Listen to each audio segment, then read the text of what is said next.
Griffin could single-handedly be one of the worst human beings in existence. He's a train wreck of a dad, an awful husband to Lois, and a downright catastrophic friend many times more than anyone can count. Me? Yes, me. Couldn't be. Then who?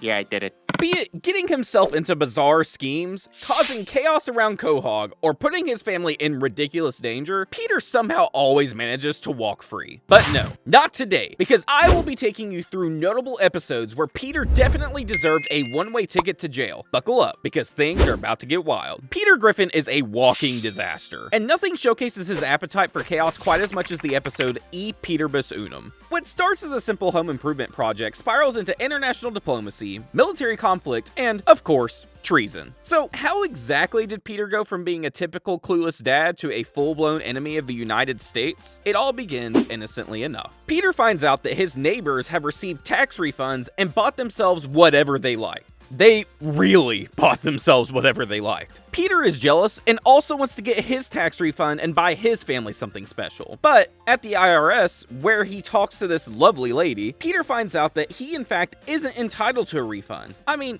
what did you expect, bro? Disappointed, Peter goes home and decides to build his family a pool. While digging, Peter cuts the Quahog power line that causes a lot of trouble? The Quahog power guy has to come over for repairs, but before he leaves, he tells Peter something that will spiral things out of control. Well, I fixed the power line, but the town zoning laws prohibit building a pool back there. What are you talking about? It's my yard. Peter then heads to City Hall to get a permit for the renovation. Something seemingly simple and straightforward, right? At City Hall, Peter gets the bad news that his permit is denied. Why? Because apparently when the neighborhood was first built, the land where Peter's house stands was never properly annexed by the city. This is odd. What? I've never encountered anything like this before, but your property doesn't seem to be on the map.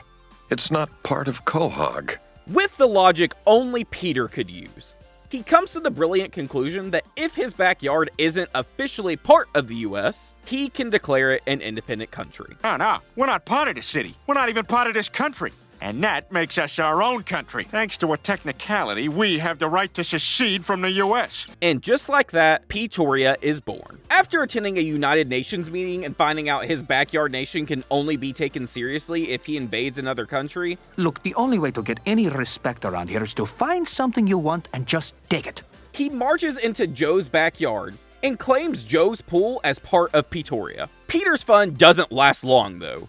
The US government doesn't take kindly to rogue nations popping up within its borders, especially when they start annexing other people's property. Before Peter knows it, the military shows up at his doorstep. I tried to go to school, but this guy won't let me. Oh, yeah? Him and what army? The U.S. Army.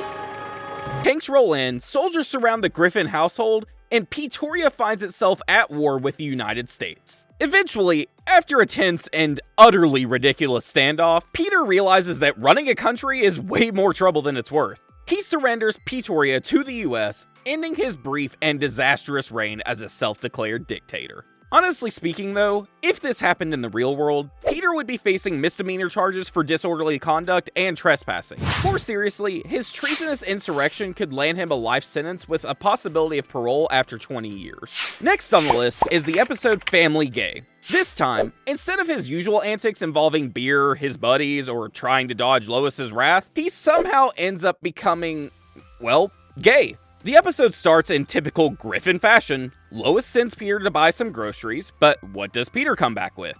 That's right, I bought a horse! You bought a horse? The chaotic sequence culminates in the horse dying on a track race and leaving damages of up to $100,000. Peter, being the financial genius that he is, signs up to participate in some strange medical experiments because they are offering money. The only problem? Well, these experiments aren't exactly FDA approved. Next on the list is what the researchers believe to be the gay gene. All right, Mr. Griffin, at this time we're going to inject you with what we believe we've isolated as the gay gene. Peter starts acting, differently. When he goes back home, it's obvious that the fat man is no longer straight. Everyone's pretty shocked, especially when Peter starts hitting on his buddy Quagmire. All right, if we're gonna do this, we're gonna do it my way. But that's just the beginning. Peter decides he's done with Lois and falls head over heels for a guy named Scott. This is Scott. Oh, who's Scott? My soulmate, Lois. I'm here, I'm queer, but don't get used to it because I'm leaving you. Before you know it, he's packed his bags and left his family to start a new life with his gay soulmate. Peter and Scott are living every gay stereotype you can think of. They're snuggling on the couch, watching chick flicks, gabbing about fashion, and even planning a crazy 11-way orgy. Meanwhile, poor Lois is heartbroken. In a weird twist, Brian sends Peter to a straight camp to turn him back to his old self. But Lois, being the good wife she is, shows up and tells Peter she accepts him no matter what. She even gives him her blessing to go be with Scott. This is who you are. I can't change you. And it would be wrong for me to try. Just when you think Peter's going to be gay forever, the effects of the gay gene wear off at the worst possible time. Holy crap! And poof, he's back to his old self. Should I say straight? Well, he ditches Scott, narrowly misses out on that wild orgy, and goes back home to Lois like nothing ever happened. If Peter pulled this kind of thing in real life, he'd be in some serious trouble. Abandoning his family could constitute criminal neglect, punishable by up to 6 months in prison. The illegal medical experiments might be considered reckless endangerment, a misdemeanor with up to 1 year in jail. Finally, planning the orgy could be charged as solicitation of prostitution, resulting in up to 6 months behind bars and a $1,000 fine. In the episode La Famiglia Guy, Peter becomes Susie's godfather. He attends the christening ceremony and, of course, triggers some drama in the typical Peter Griffin version. Peter takes his new role way too seriously. He starts dressing like a mobster, talking with an exaggerated Italian accent, and insisting everyone call him the Godfather. You will be treated with the utmost respect, Godfather. He even sends Chris to Italy for 5 years because, and I quote, things are too hot for him here now. Things are too hot here for you now. You need to go to Italy for 5 years. And, of course, a true Italian mafioso must have his base of operations. Peter sets up his office in a strip club. A male strip club. His gang rises through the ranks to become the most powerful criminal organization in Quahog. They terrorize the hell out of the city, robbing more, and Quagmire doing his thing among all other kinds of stuff.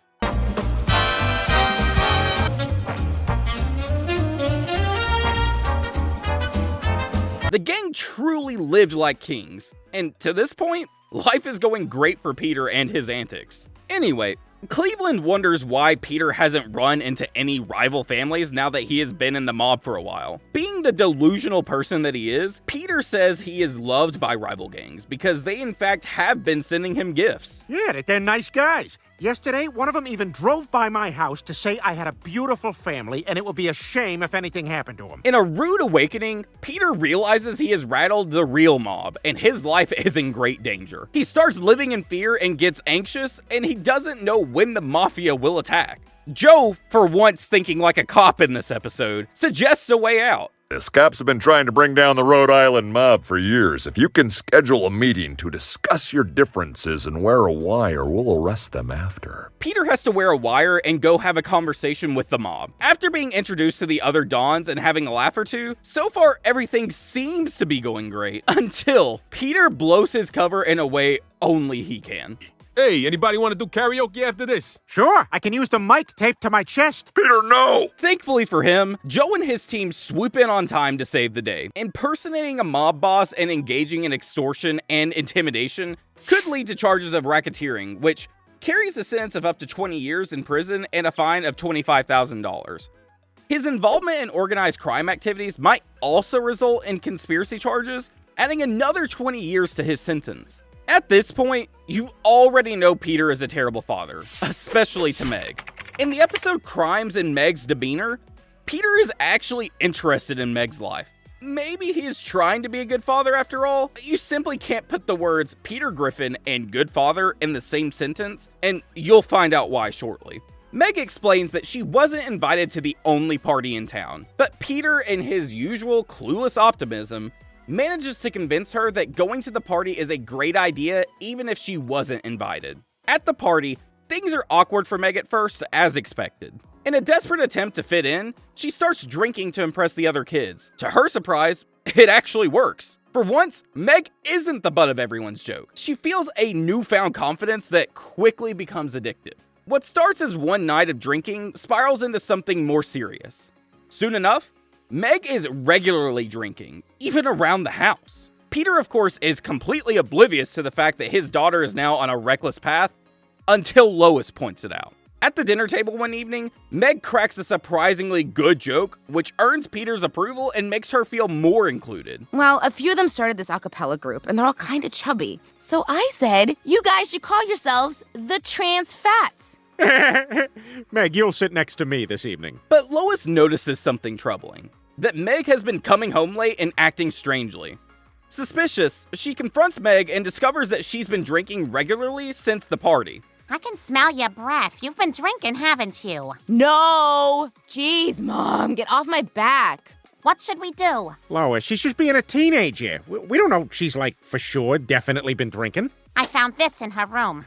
My little girls are drunk! Oh my God, where did we go wrong? Really, Peter? Where did you go wrong? Anyway, naturally, Lois is furious and tries talking Meg out of it. This is serious. Alcoholism runs in our family. Hey, I'm just glad something runs in this family. Besides, Dad's the one who pushed me to go into that party. Oh, he did he? She asks him to talk to Meg and get her to stop. Reluctantly, Peter agrees to take Meg on a walk and have a father-daughter heart-to-heart. But because this is Peter Griffin we're talking about, guys, their serious conversation quickly takes an absurd turn when they end up at, where else? The Drunken Clam. Peter starts off by trying to reason with Meg, but it doesn't take long before he realizes she's already had a bit to drink earlier. Meg naturally joins in, and before long, they're both drinking heavily together. What starts as a misguided bonding moment soon turns into a full-blown drinking spree. Peter somehow gets the brilliant idea to continue their drinking spree. They cause all kinds of chaos, going to parties, they even go to Las Vegas. Eventually, the two alcoholics wind up on a boat in the middle of the ocean. As the reality of the situation sinks in, Meg begins to regret her decisions. He tells Meg that drinking only causes trouble and that she should stop before things get worse. Look, don't worry, we're gonna be okay. This is why you shouldn't drink. Booze is nothing but trouble, and you don't need it. Well, despite the absurd resolution, it's hard to ignore how wildly irresponsible Peter's actions were throughout the entire episode. If he was a real Rhode Island resident, this would result in several criminal charges. Encouraging underage drinking is a misdemeanor punishable by up to 1 year in jail and a $1,000 fine. Public intoxication and disorderly conduct could add another 6 months and $500. However, the most serious offense would be child endangerment, a felony carrying a sentence of 3 years in prison or a $1,000 fine. Now, imagine Peter becoming a redneck. A recipe for disaster. This is exactly what happens in the episode Airport 07. His actions in this episode are beyond even the wildest dreams of a typical redneck. Peter surely deserves to spend years in jail for that. Peter and his family attend the Redneck Comedy Festival where he is very entertained. In fact, he is so thrilled with rednecks that he decides to become one. Oh my goodness. Gay, alcoholic, and now a redneck? What hasn't this guy been in this countdown? Anyway, Peter is committed to his new lifestyle. He gets new clothes and, of course, a new truck. Peter, now fully embracing his inner redneck, decides to take his new truck for a spin. While backing out of his driveway, he manages to back right into Quagmire's car. Feeling guilty, Peter offers to give Quagmire a lift to the airport in his trusty truck. Quagmire sure is a wild one. Anyway, at the airport, Peter's curiosity gets the better of him when he sees Quagmire's plane being fueled. In the warped mind of Peter Griffin, it makes perfect sense that jet fuel would transform his truck into a flying machine. So, without a second thought, he does what any sane redneck wouldn't. He steals the jet fuel and fills his truck's tank with it. Naturally, Peter unknowingly sets in motion a chain of events that leads to Quagmire's downfall. Meanwhile, Quagmire takes off on his scheduled flight, oblivious to Peter's antics. It isn't long before he realizes something is terribly wrong. He's running out of fuel mid-flight. With no other option, Quagmire is forced to crash land the plane.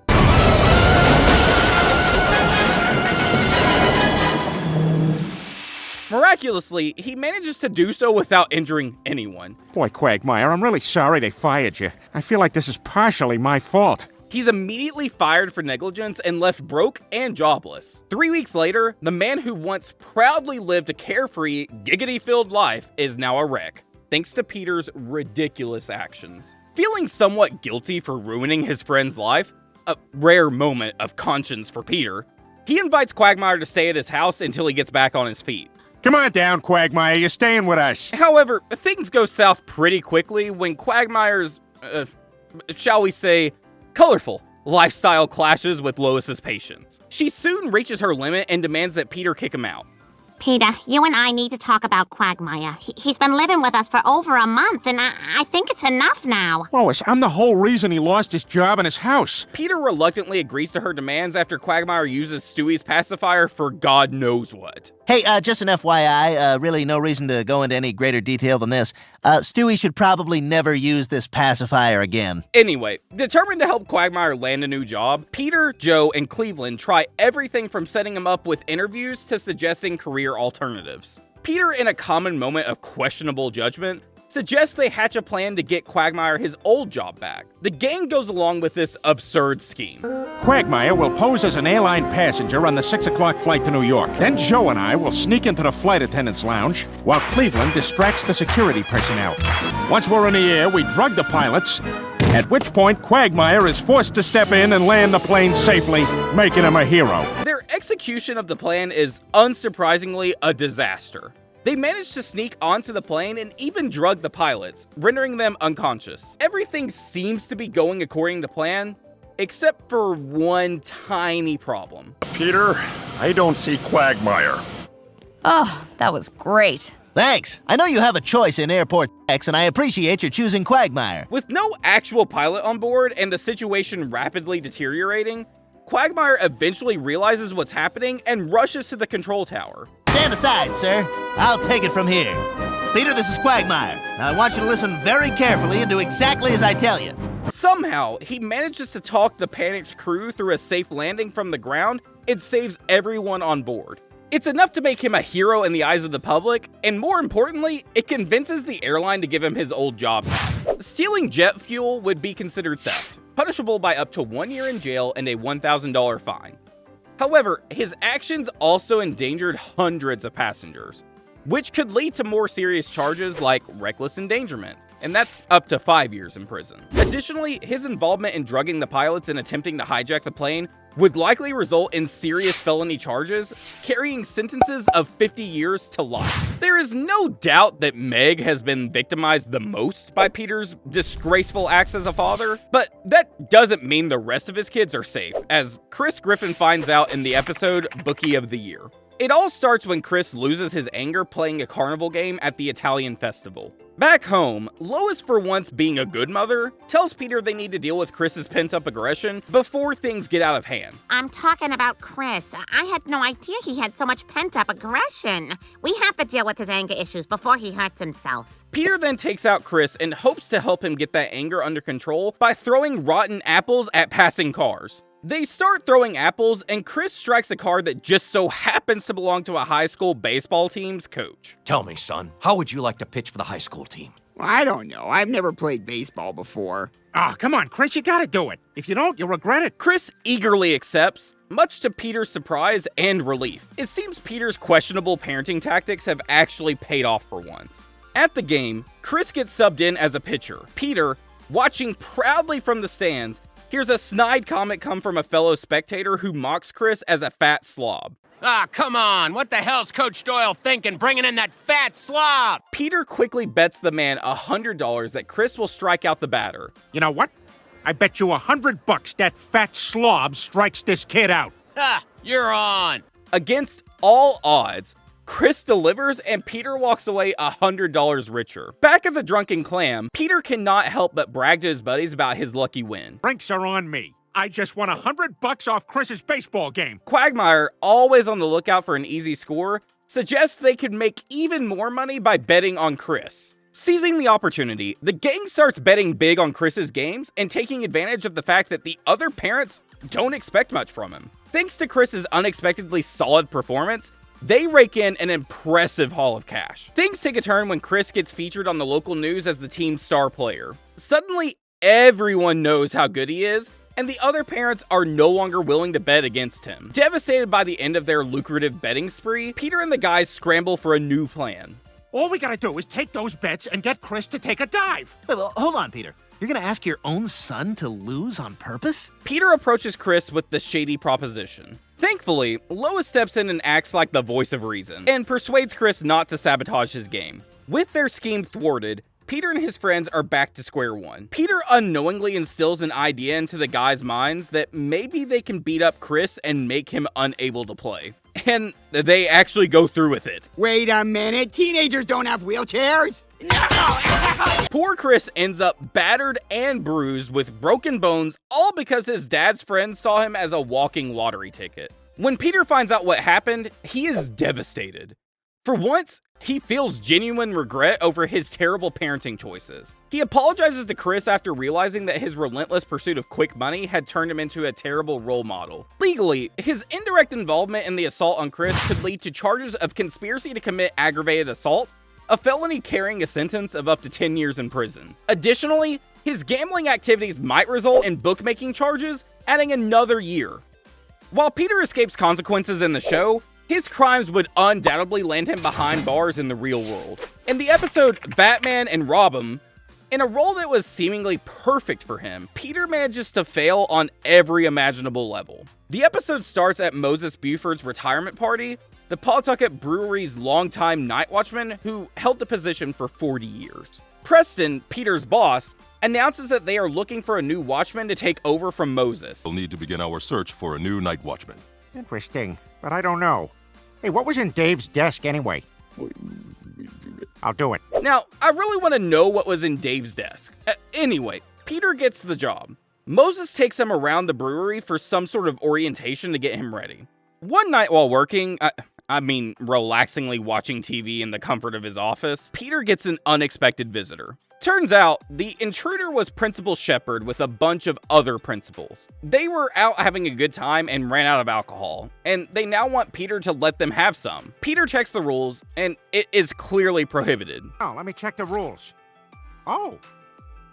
I don't know why they wrote the card that way. The principal then offers Peter something in return. You can't let us in? I'll show you a picture of a naked student. That's my son. Oh, well, I have others. No, that's him again. Oh, that's also him.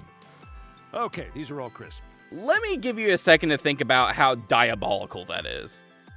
Principal Shepard then offers Peter $20 to let them drink.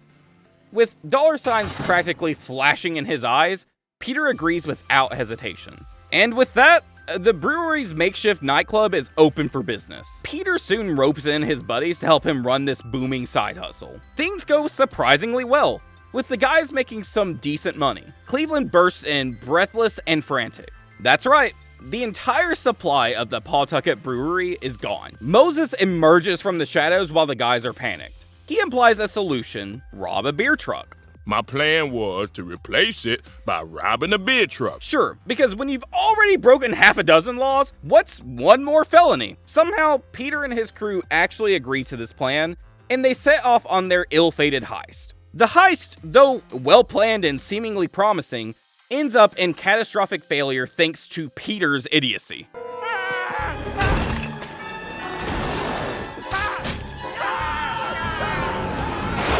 Left with nothing but a heap of regret and the looming threat of unemployment, Peter knows he's in serious trouble. He walks into Preston's office and takes total and full responsibility for the missing beer. I gotta be a man about something and take full and total responsibility. Preston, there's a black guy outside and he stole all the beer. Preston interrupts with unexpected news that the brewery's beer supply is fine. Let's break it down. Accepting bribes is a felony, punishable by up to 20 years in prison and a $500,000 fine. Illegally distributing alcohol could lead to charges of unlawful sale or manufacture of alcohol, resulting in 3 years of jail time. The attempted robbery of the beer truck would add another 5 years. Enabling Principal Shepard's disturbing behavior with students could lead to charges of facilitating sexual exploitation of minors, a serious felony carrying a sentence of 10 years. We have seen Peter do all sorts of stupid and dangerous things, and I promise you in the episode Roids, his actions in this episode will go down as some of the most despicable in Peter's storied escapades. The episode starts with the Griffins invited to this barbecue Joe is hosting. Everything is going nicely. Susie, Joe's little baby, interrupts Stewie, who is playing with his toys. Stewie doesn't take it lightly and goes to attack her. You'd expect Stewie, being the evil genius he claims to be, to destroy that little girl. But, oh no, the exact opposite happens. Let's try that one again.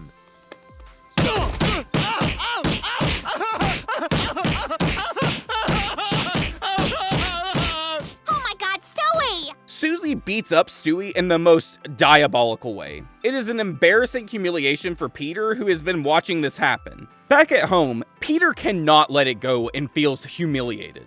Lois, bewildered by Peter's ridiculous obsession, asks what exactly could happen because Stewie got beat up.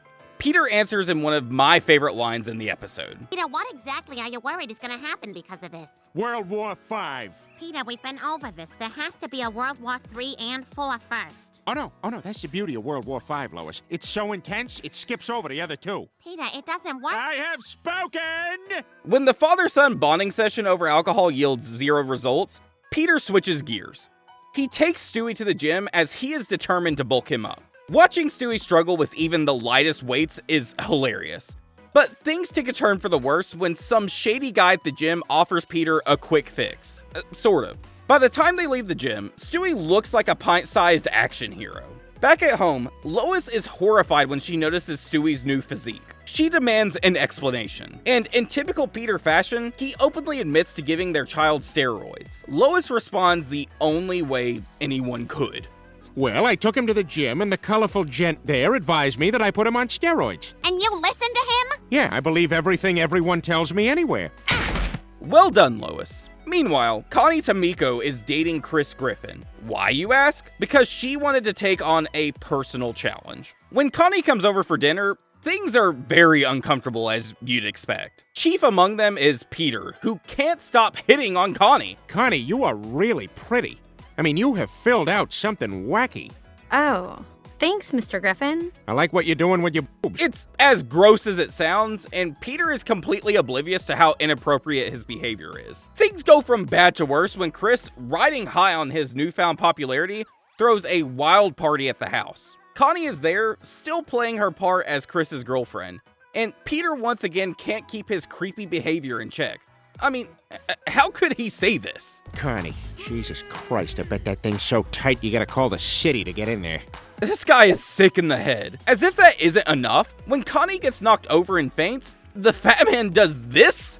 I guess I should lie on top of her to keep her warm. Okay, chill out. If this was in real life, providing steroids to a minor is a felony punishable by up to 5 years in prison and a $50,000 fine. His repeated inappropriate behavior towards Connie, a high school student, could lead to charges of sexual harassment of a minor, resulting in 1 year jail time and registration as a sex offender. Touching her inappropriately when she was unconscious would be considered sexual assault, adding a minimum of 10 years to his sentence. His criminal escapades across these 8 episodes would have earned him 1 life sentence plus 166 years behind bars. He would face fines totaling $131,000. It's a good thing for Peter that Quahog operates on cartoon logic.